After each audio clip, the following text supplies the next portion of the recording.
vrai, c'est vrai. Ça, c'est une gentleman. Comme ça, au moins, parce que depuis tout à l'heure, elle trépigne. Elle dit, attends, je mets toute mon énergie là-dedans. Parce que là, au fur et à mesure, je sens mon énergie qui baisse.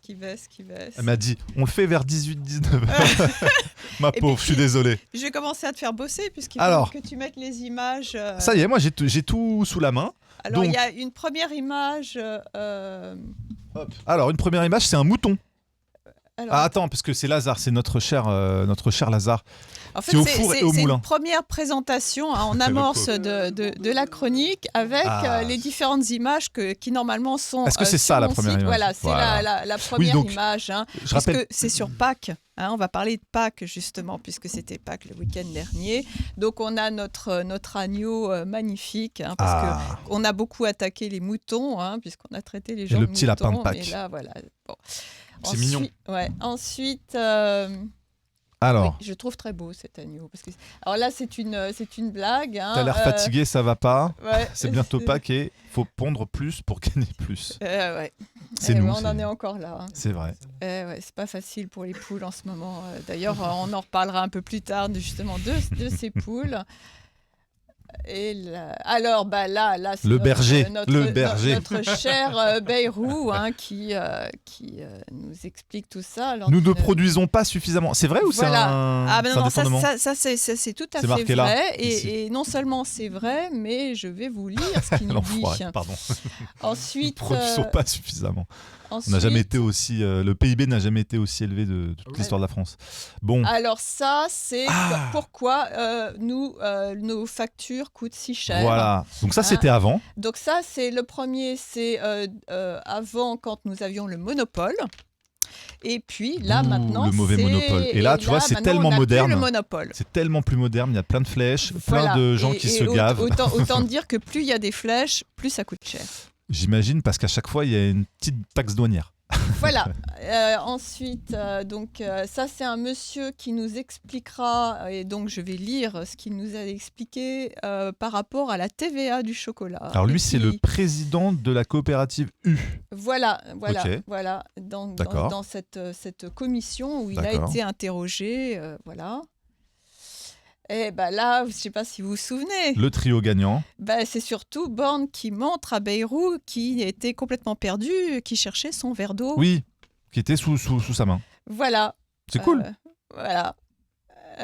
Ça, je parlais tout à l'heure, mais j'expliquerai un peu plus. Mais oui, on ne produit pas assez. Regardez. Mais c'est surtout la fraude fiscale qui excède très très largement la fraude sociale. Et où on nous dit d'agir, c'est sur la fraude sociale. Il y a un problème.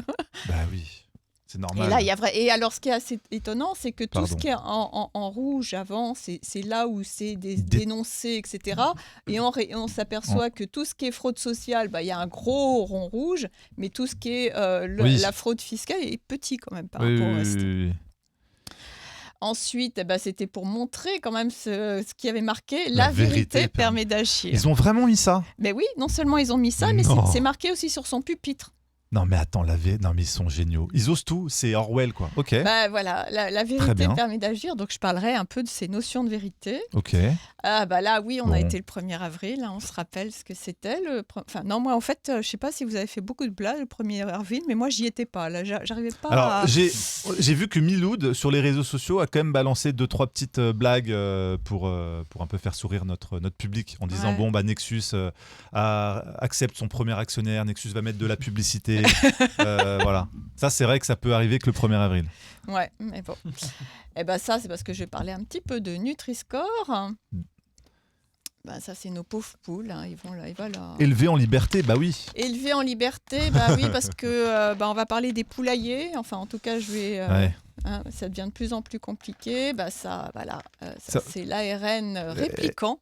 Auto-répliquant qui arrive dans le bétail, bientôt chez les humains. Donc préparez-vous. Si déjà il arrive dans le bétail, il peut arriver dans les assiettes. D'ailleurs, on l'a mis dans...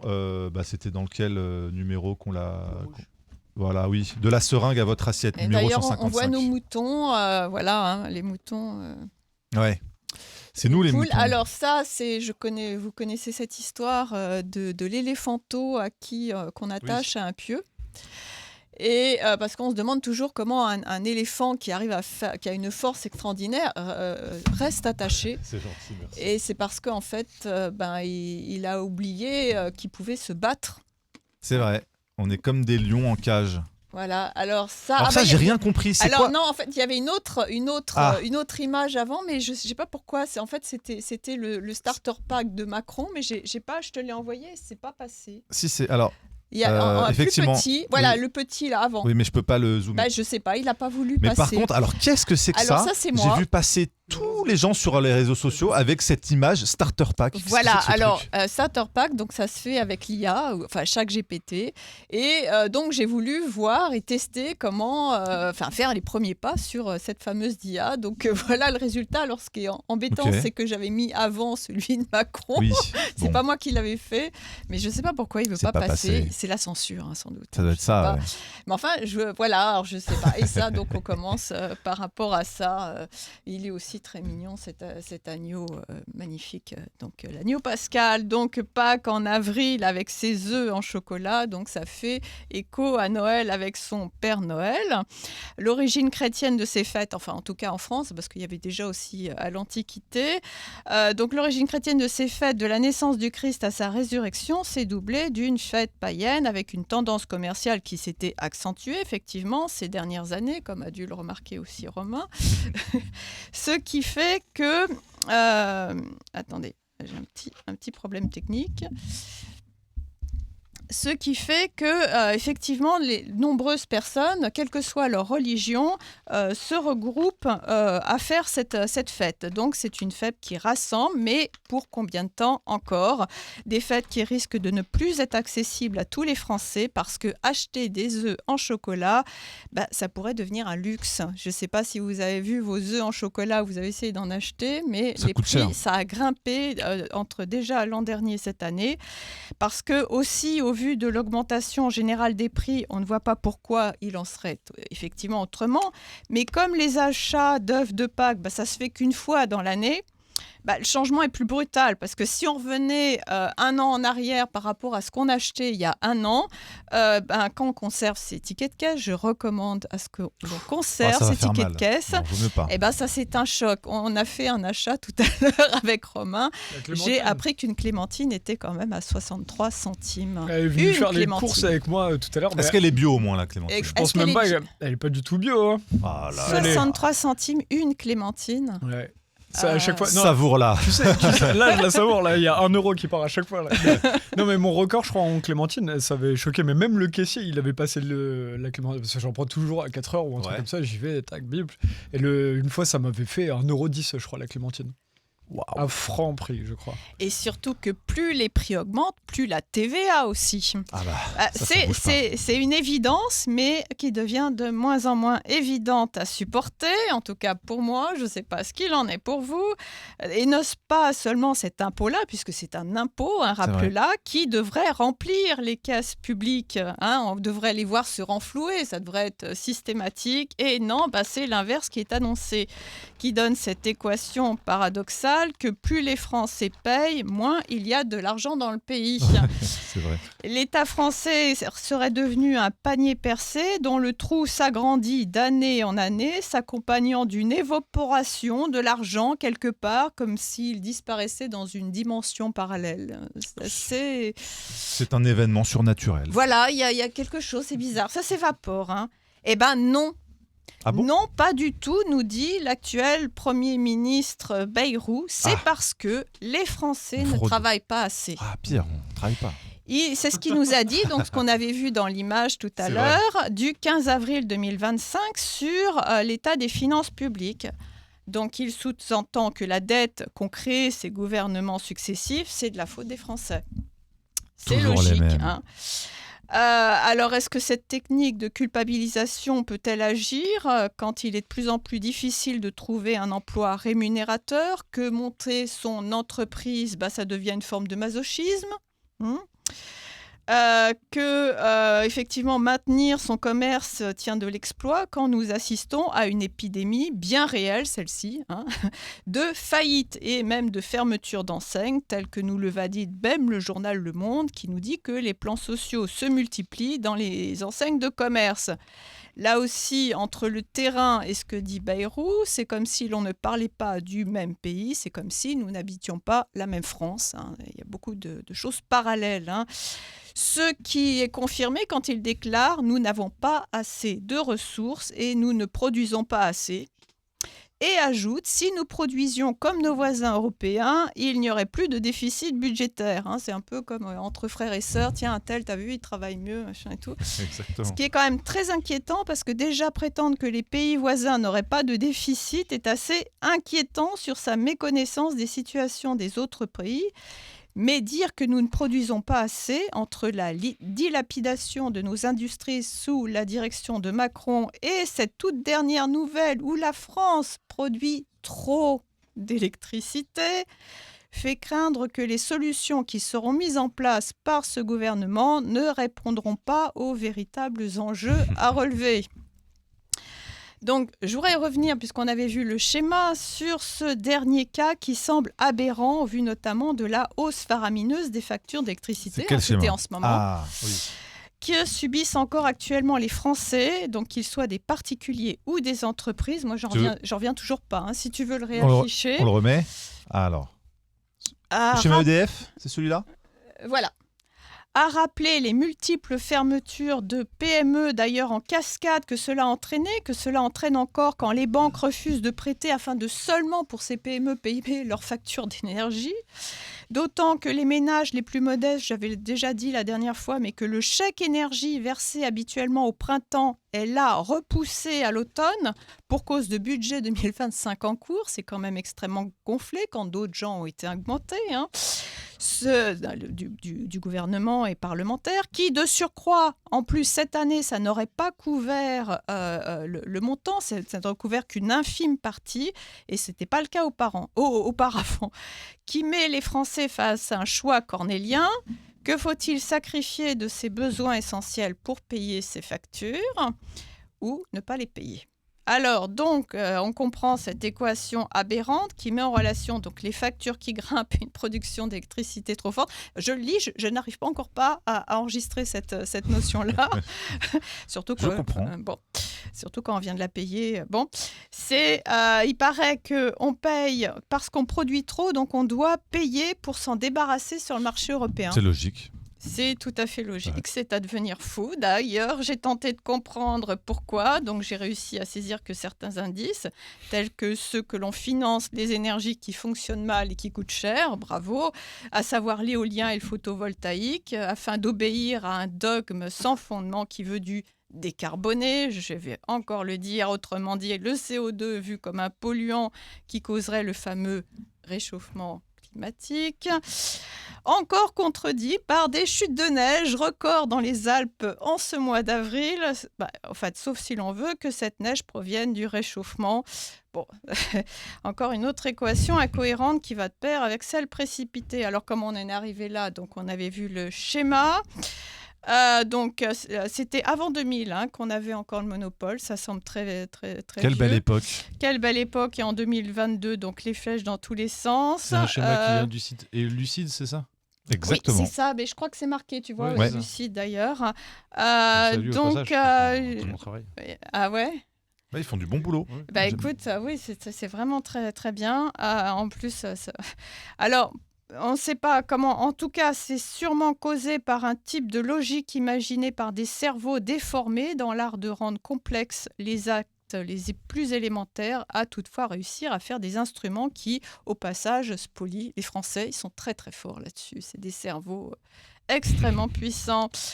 Aussi, cet autre exemple qui explique en partie cette hausse du prix du chocolat, donc de nos œufs de Pâques, ou Dominique Charles-Chern. Donc le monsieur qu'on a vu tout à l'heure, c'est Dominique Charles-Chern, donc PDG de la coopérative U, qui nous décrit en partie lors d'une audition pour la commission des affaires économiques ce, dit-il, véritable casse-tête fiscal du chocolat qui compte pas moins de 10 catégories fiscales pour son taux de TVA. On en est juste pour la TVA. Alors je vous lis ce qu'il dit. Le chocolat noir est considéré comme un produit de première nécessité, donc il est soumis à un taux réduit de 5,5. Sauf s'il est fourré. Et là, on repasse à 20%, comme le chocolat au lait ou le chocolat blanc. Sauf s'il s'agit d'un chocolat au lait destiné à être fondu pour l'utiliser dans les pâtisseries. Et dans ce cas, on repasse à 5,5. Sauf si c'est un bonbon de chocolat, donc il s'avale en une bouchée. Une bouchée, aux yeux de la réglementation, c'est 20 grammes et 5 cm de côté, pas plus. Ah oui. Mais attention, sauf si et seulement si le chocolat représente 25% du poids total du produit. Ils sont forts, les mecs. Et il s'arrête là parce que lui-même n'en peut plus et il conclut « On marche un peu sur la tête et on ne sait plus comment le dire, on subit ». Alors, évidemment, si la solution était là, nous on la voit, cette solution, de sortir de tout ce qui produit ces bidules indigestes, que j'ai appelé cette bureaucratie bureaucrate, tu sais, un peu comme les professionnels de la profession, qui nous encombre et nous tond comme des moutons, que nous soyons consentants ou non. Alors, au lieu de ce comité d'alerte sur le budget, c'est ça qu'il avait créé, justement, ouvert par Bayrou, afin de trouver 40 milliards d'euros d'économies pour 2026, et associé à des effets d'annonce anxiogènes, alors là, on a eu l'état d'urgence budgétaire, donc c'est Éric Lombard qui a appelé ça comme ça. Alors, Éric Lombard, c'est notre dernier ministre de l'économie, parce qu'on a tellement de ministres en ce moment. Celui-là, c'est le dernier. Alors, exactement, en fait, ça s'appelle ministre de l'économie, des finances, et de la souveraineté industrielle et numérique de la France. Et il a du boulot, lui. Oui, alors tu sais, je ne sais pas si on se souvenait, mais c'était le même poste qu'avait Macron. Ça s'appelait comme ça. C'est vrai. Sauf le mot souveraineté, ce qui devrait nous inquiéter, parce qu'à partir du moment où ils le mettent, il ne va plus en rester beaucoup. C'est qu'il ne doit plus en rester beaucoup. Ouais. Encore cet état d'urgence économique. Alors là, cette fois, ça a été donné par le patron du MEDEF, Patrick Martin, quand, on le sait, il s'agirait de simplifier sans créer en plus une Xème structure. Mais bon, ils sont très forts pour créer une Xème structure, n'est-ce pas évident, comme le nez au milieu de la figure, comme le verre d'eau, ce que j'avais montré tout à l'heure, devant le nez de Bayrou sur son pupitre, qui n'arrivait pas à le trouver, qu'il a fallu lui montrer. Rappelons que c'est Elisabeth Borne qui est intervenue pour ce faire. Ça avait fait effectivement beaucoup de Bayrou bruit. qui voit pas grand-chose. Il n'a pas vu l'affaire Betaram, il n'a pas vu que sa fille s'est fait violenter déjà là-bas. Déjà qu'il voit pas son verre d'eau, alors... Je comprends, finalement. Il dit peut-être vrai aussi. Écoute, finalement... Alors, mais du coup, j'interroge qui montrera à ce Premier ministre cette piste de solution, donc par rapport à la bureaucratie bureaucrate, car sinon ne risque-t-il pas de chercher longtemps, lui dire que ce n'est pas la bonne direction d'aller voir du côté des chômeurs à réduire encore leurs allocations, donc ça c'est en cours, ni du côté des retraités, encore moins sur la réforme des retraites pour équilibrer les comptes publics. Vraiment, il ne regarde pas au bon endroit, ni non plus à s'attaquer à la fraude sociale qui existe mais n'est rien face à la fraude fiscale. On avait vu sur le schéma, c'était quand même relativement clair. Dont l'usage par certains politiques se révèle au grand jour. Oui, c'est peut-être ça le problème. Et ceux qui sont passés au travers des mailles du filet préfèrent évidemment qu'on oublie et ils vont pas retenir cette piste-là. Ce qui peut expliquer que personne au gouvernement n'a intérêt à lui montrer ces vérités-là. Et puisque nous en sommes aux vérités, rappelons qu'au vu de leurs fonctions, ce ne sont pas eux qui sont débiteurs des Français qui les paient. Puisqu'on parlait des sauveurs, donc c'est pas eux qui vont nous sauver et c'est peut-être l'inverse, ils sont débiteurs qu'au vu de leurs émoluments, puisqu'eux ils ont été augmentés contrairement au chèque énergie, ne sont-ils pas non plus en dette vis-à-vis des Français et peut-être sont-ils même responsables, voire la cause de l'accroissement de cette dette Dette qui se monte aujourd'hui officiellement, alors, je ne sais pas s'il y a plusieurs chiffres, mais enfin officiellement c'est quand même 3 000 milliards d'euros. 3300, je crois même. Ah ouais ? Presque. Ah bah tu vois, déjà on n'a pas les mêmes. Ah bah tout grossit sauf le salaire des Français. Ouais. C'est inversement. Ouais, c'est ça. Une aubaine pour ceux à qui la France devrait cet argent, de qui nous sommes dépendants et corvéables, ce qui est quand même un peu inquiétant. Mais alors pourquoi cela n'est pas dit, même pas avoué par ceux qui sont responsables, quand pourtant est écrit au mur, vous avez la confirmation, où a lieu la conférence de presse, la vérité permet d'agir. Donc c'est vraiment vrai, c'est le cas de le dire, vraiment vrai. Ce qui est rappelé sur le pupitre de Bayrou, à moins qu'il existe des vérités, tu sais, Marc, qui n'appartiennent qu'à cette autre dimension parallèle, quelques paradis. Et pourtant, cette conférence n'a pas lieu le 1er avril. Ce n'est pas une blague et non plus cette affirmation d'Elisabeth Borne, qui n'est pas non plus une blague, désormais ministre de l'Éducation nationale, ça non plus. Nous soutenir, que dit-elle, il faut se préparer très jeune, dès le départ, presque depuis la maternelle, à réfléchir à la façon dont on se projette dans une formation et dans un métier de demain. C'est génial ça. Assurément, l'on ne puisse attendre d'Elisabeth Borne, comme elle avait fait pour le verre d'eau, qu'elle montre à Bayrou comment sortir de l'impasse budgétaire actuelle. Elle ne sera pas notre sauveur. D'ailleurs, en tout cas, moi, c'est ce que j'ai constaté, le goût de la blague du 1er avril se perd, jadis symbolisé par ce poisson accroché dans le dos, à l'insu de son porteur. Quand il le découvre, on lui crie « Poisson d'avril !»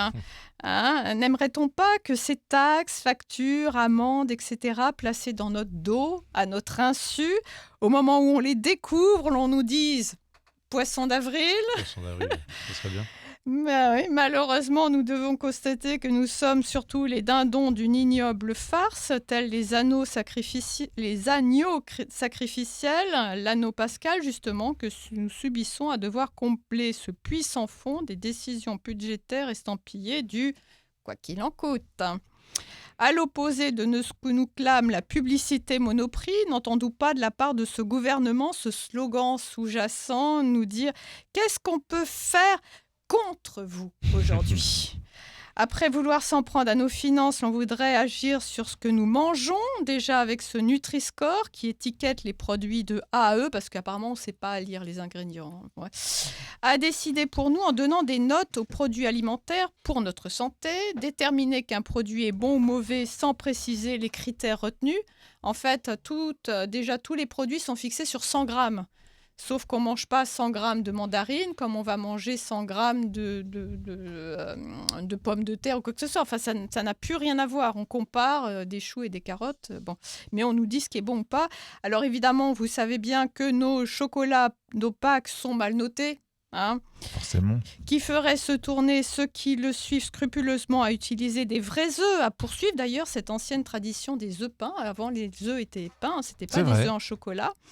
Et bien que là aussi, il y a un obstacle avec la pénurie des œufs qui se profile. En effet, à force de tuer les poules, on a vu nos jolies poules là, en liberté, au prétexte de grippe aviaire et du fameux et non moins délétère principe de précaution, on les extermine. Va-t-on se rabattre à avoir ses propres poules ? On aimerait bien. Ça va devenir très onéreux. Et comme tu le rappelais dans une émission où je t'ai vu, si le poulailler est fermé, couvert et que sa surface au sol dépasse les 5 mètres carrés avec une hauteur sous plafond de 1,80 m ou plus, il y aura une taxe. Une taxe s'appliquera. Voilà. On ne peut plus avoir des poules tranquilles dans ce pays. On ne peut plus avoir des poules. Alors, dommage qu'il devienne compliqué d'avoir ses propres poules parce que là, du coup, on aurait été sûr qu'elles n'auraient pas reçu les injections à ARN répliquant. Comme aussi, on voudrait avoir son propre jardin potager pour savoir ce que l'on mange exactement quand il serait question d'interdire de cultiver des aliments à domicile afin, vous savez, de réduire le CO2 et protéger la planète. Et ça aussi, ça pourrait être taxé. Là non plus, ce n'est pas une blague. L'écologisme, cet outil de spoliation, tant de nos biens que de nos libertés, est en train de tuer la poule aux œufs d'or, qui était la France. C'est vrai. Mais le mouvement contre les ZFE, je vais mettre coché positif, le mouvement contre les ZFE s'amplifie, auquel s'ajoutent d'autres contestations avec le DPE, les taxes à tous les étages, les frais de succession. De nouvelles actions de mobilisation sont annoncées pour les mois de mai, notamment le 17 mai. Partout, au niveau des mairies. On n'a pas encore les lieux là pour l'instant. Certainement que ce gouvernement aurait dû suivre cet adage, tellement les masques tombent à jouer les satans de l'Olympe. J'ai appelé les satans de l'Olympe.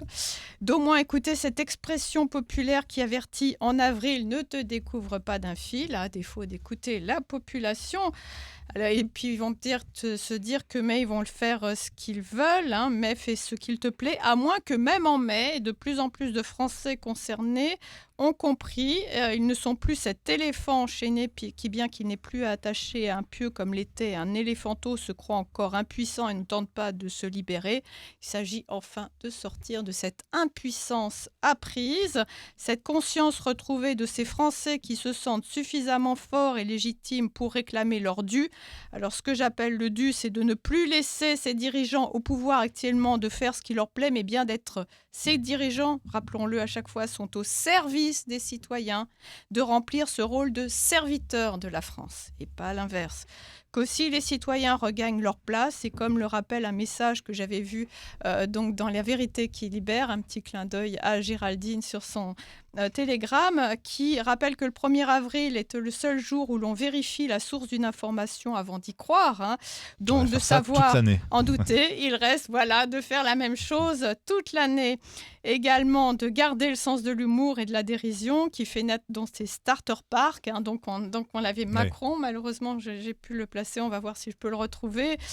Borne aussi, le maire, surtout avec leurs accessoires. Il y avait quelques accessoires une sorte de sucre, on va dire du sucre. Donc moi je l'ai testé, donc ça a été mes premiers débuts avec l'IA. Ça, c'est toi Farid? Ok, ça c'est les jours du... Il y a le Farid qui est déjà là. Il nous lance une vidéo en arrière-plan. Bon, si tu peux retrouver le starter pack. J'ai essayé, j'ai pas retrouvé. Bon, je vais en chercher parce que j'en ai plein. Bon. Puis en fait, au départ, je voulais le mettre au début, le starter pack avec Macron, mais j'ai eu peur qu'on ait quelques petits soucis. Bon. Et puis bon, à chaque fois, on a Macron en image. Je me suis dit que c'était quand même plus sympa d'avoir notre petit agneau. On peut s'en passer. On l'aura au zapping, Macron. Je suis désolé pour les parfait. oreilles. Je suis en train de préparer ton zapping, ça arrive.